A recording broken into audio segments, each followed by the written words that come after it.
আসসালামু আলাইকুম আপুরা ভাইয়ারা, দেখেন আমার গাছের মিষ্টি কুমড়া পাতা। অনেক পাতা নষ্ট হয়ে গেছে, আবার অনেক পাতা সুন্দর আছে। বাসায় ছিলাম না, ঠিকভাবে পানি দেওয়া হয়নি, তো এই পাতাগুলো নষ্ট হয়ে গেছে। এটা হলো মিষ্টি কুমড়া পাতা, দেখেন অনেকগুলো নষ্ট হয়ে গেছে। আর এগুলো হলো সব পুঁই শাকের পাতা, দেখেন কত বড় বড় পাতা হয়েছে, আর অনেকগুলো পাতা নষ্ট হয়ে গেছে।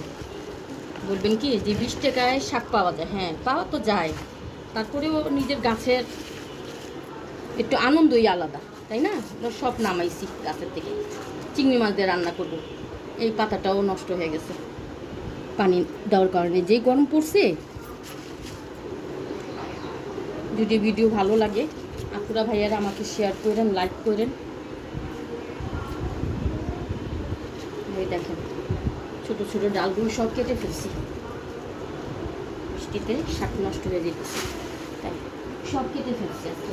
এখন আমি চিংড়ি মাছ দিয়ে রান্না করবো, দুটা বাছা করব। আপনারা ভালো থাকেন, সুস্থ থাকেন। আল্লাহ হাফেজ, আসসালামু আলাইকুম।